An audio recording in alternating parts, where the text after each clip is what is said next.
இந்த பகுதியை உங்களுக்கு வழங்குவோர் பூர்ணிஸ் பொட்டிக், சென்னை.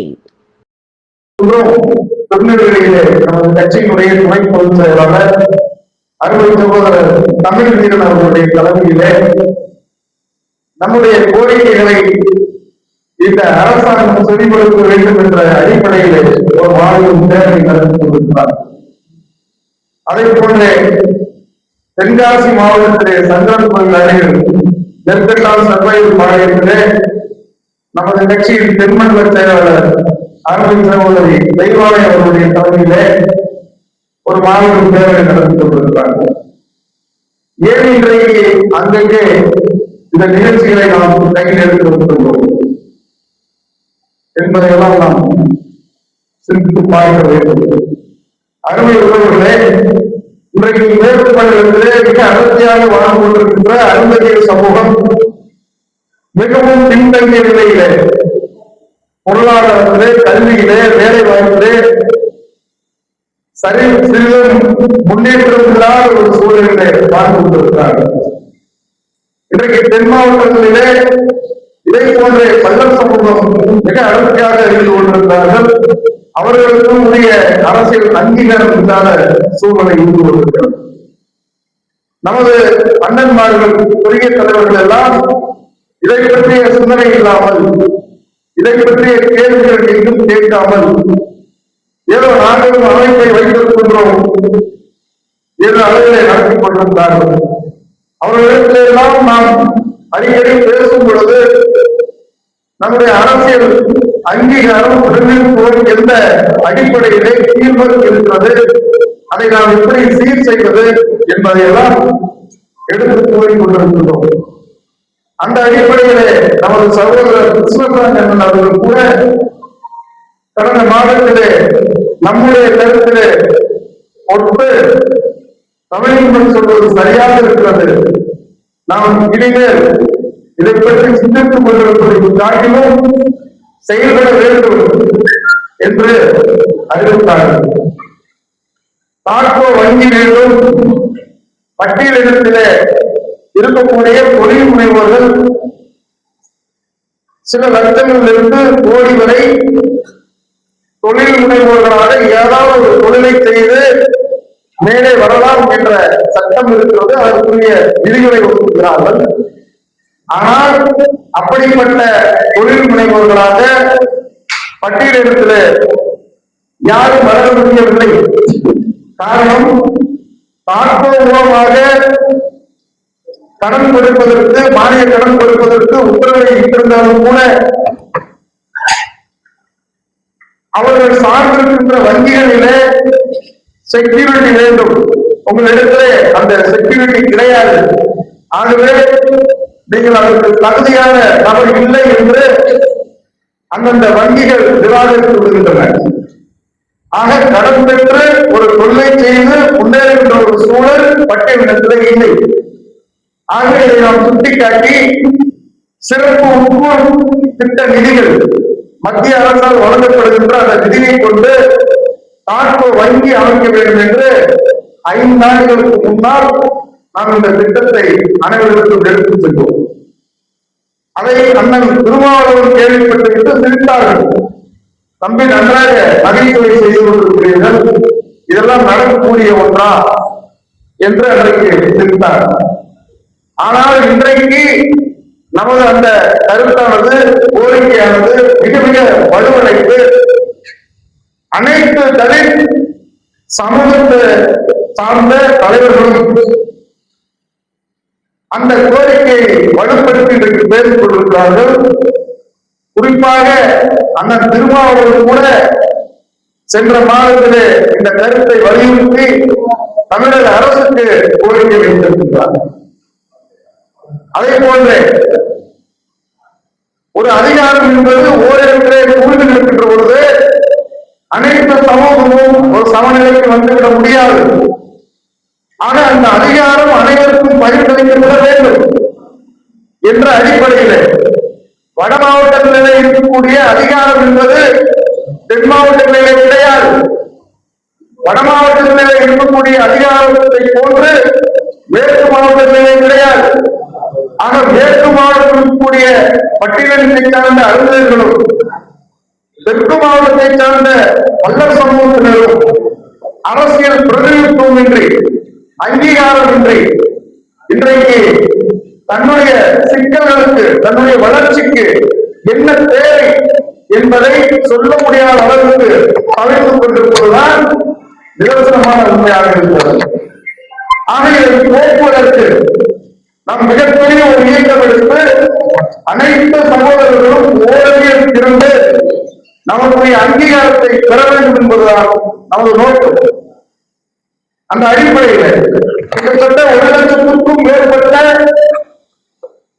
உள்ளாட்சி மன்ற பிரதிநிதித்துவமானது முழு அளவிலே பகிர்ந்தளிக்கப்படவில்லை. வருகின்ற காலகட்டங்களிலே உள்ளாட்சியிலே கிட்டத்தட்ட 7,000 பதவிகளை அருந்ததியர் சமூகம் அனுபவிக்க வேண்டும்.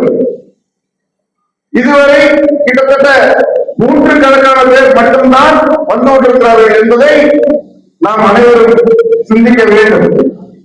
எந்த இடத்திலே நாம் கோட்டை விட்டுக் கொண்டிருக்கிறோம்?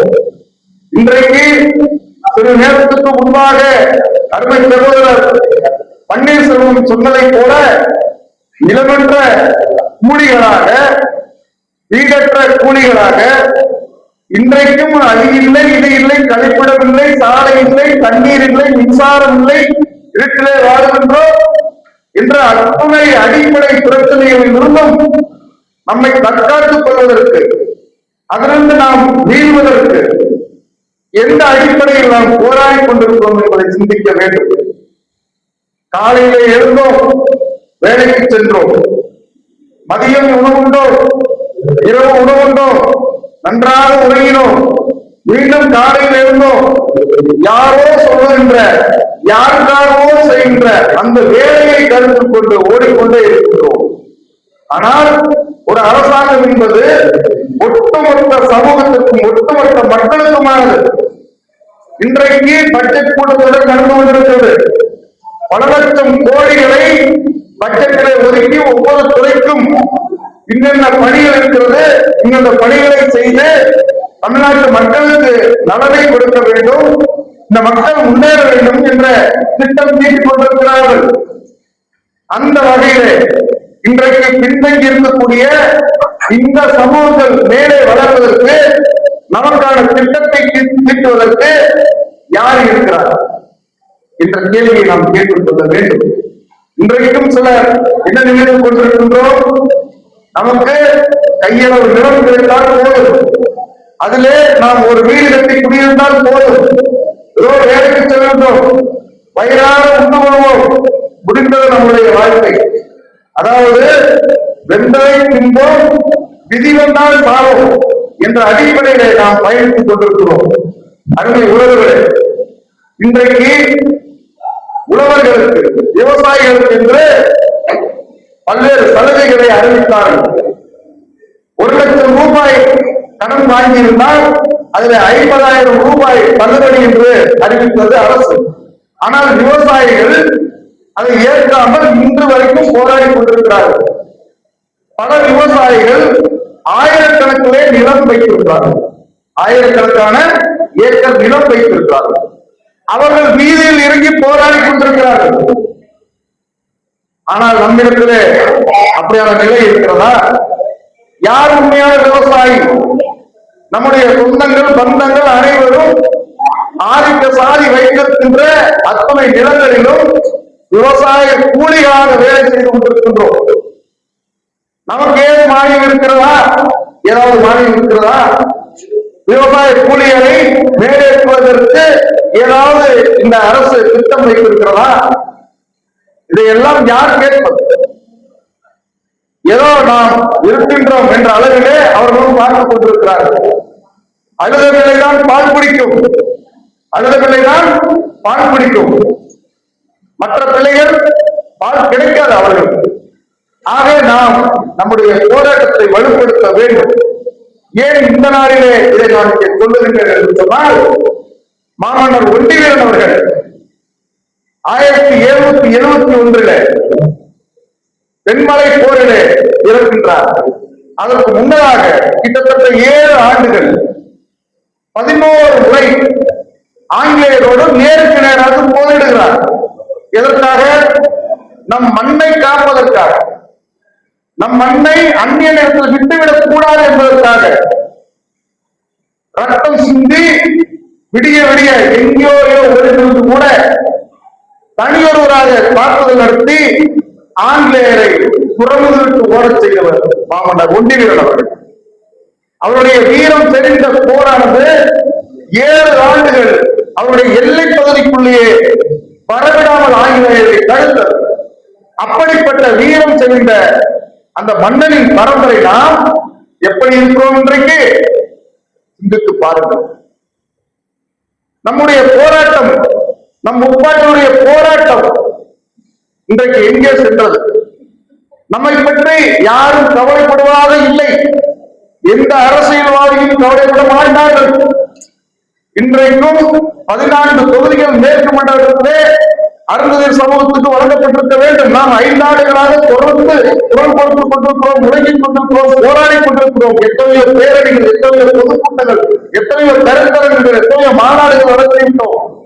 ஆனால் ஏதாவது திரும்பி பார்த்தார்களா? இந்த 2026 தேர்தலில் கூட திமுகவை நாம் முழு அளவிலே நம்பி இருந்தோம். இந்த சமூகத்திற்கு அவர்கள் 3% இடஒதுக்கீடு கொடுத்திருக்கிறார்கள் என்ற அடிப்படையிலே அவர்களுக்கு விசுவாசிகளாக நாம் இருந்தோம். கிட்டத்தட்ட 2009 தொடர்ச்சியாக அவர்களோடு பயணித்தோம்.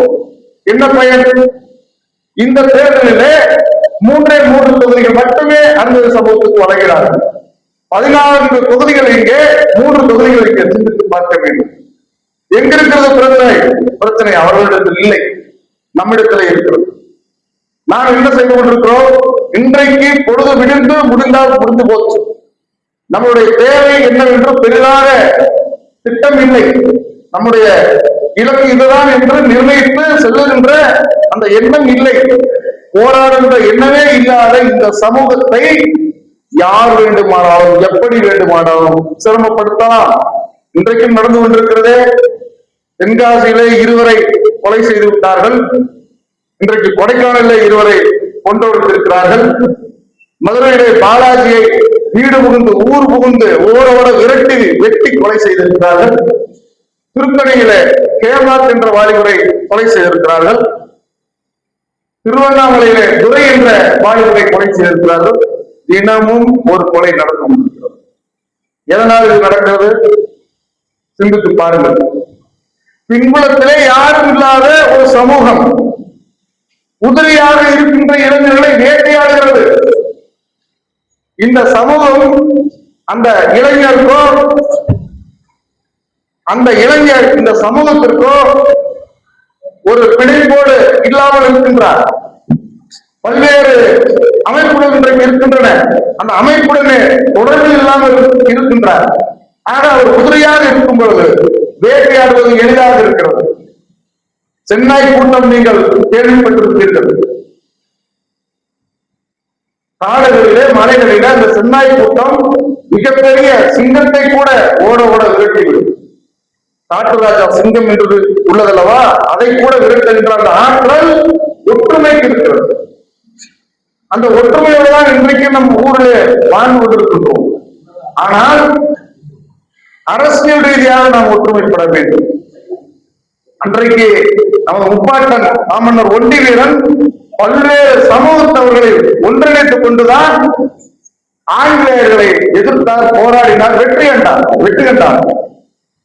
ஆக நாமும் அனைத்து சமூகத்தோடு ஒன்றிணைத்துக் கொண்டு ஒவ்வொரு சமூகத்துடைய கோரிக்கைகளையும் ஒவ்வொரு சமூகத்துடைய தேவைகளையும் அறிந்து அவர்களுடைய ஒற்றுமையாக நாம் களம் காண வேண்டிய தேவை இருக்கிறது. அருமை உறவுகளே, இன்றைக்கு நாம் பல்வேறு கோரிக்கைகளை வைத்துக் கொண்டு இந்த சென்னையிலே இந்த நிகழ்ச்சியை நடத்தி கொண்டிருக்கின்றோம். நாம் இங்கே நடத்தி கொண்டிருக்கின்ற அனைத்து விஷயங்களும் தமிழக அரசுக்கு நன்றாக தெரியும்.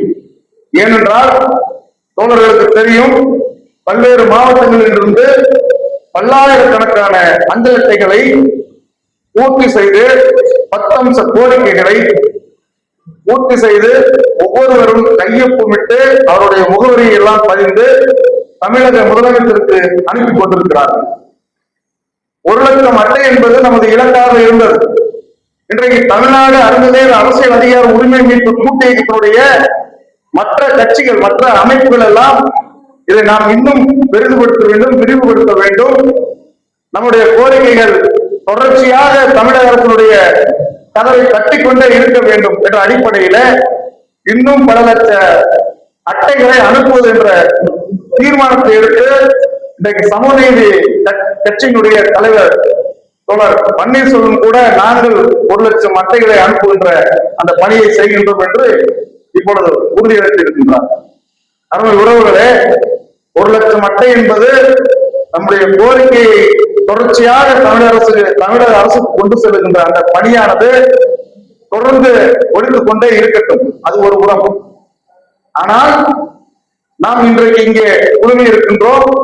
இங்கிருந்து கலந்து செல்கின்ற பொழுது நம்முடைய எண்ணத்திலே என்ன இருக்க வேண்டும் என்று சொன்னால், நாம் நமது பகுதியிலே இருக்கக்கூடிய நமது உறவுகளிடத்திலே இந்த செய்திகளை பதிவு செய்து இன்னும் கூடுதலாக அஞ்சல் அட்டைகளாக மட்டுமல்ல, கூடுதலாக ஒட்டுமொத்த மனித கூட்டங்களாக, கும்பல்களாக, மிகப்பெரிய ஒரு போராட்ட குழுவாக உருமாற்றுகின்ற அந்த பணியை நாம் ஒவ்வொருவரும் செய்ய வேண்டும் என்று இந்த நேரத்தில் கேட்டுக்கொண்டு, இந்த சிறப்பு வாய்ந்த நிகழ்ச்சிக்கு வருகை தந்த அனைவருக்கும் நன்றி பாராட்டி இந்த நிகழ்ச்சியை இன்னும் சிறப்பாக ஒவ்வொரு பகுதியிலும் கொண்டு சேர்க்க வேண்டும் என்று இந்த நேரத்தில் அன்போடு உங்களிடத்தில் கேட்டுக்கொண்டு முடிக்கின்றேன்.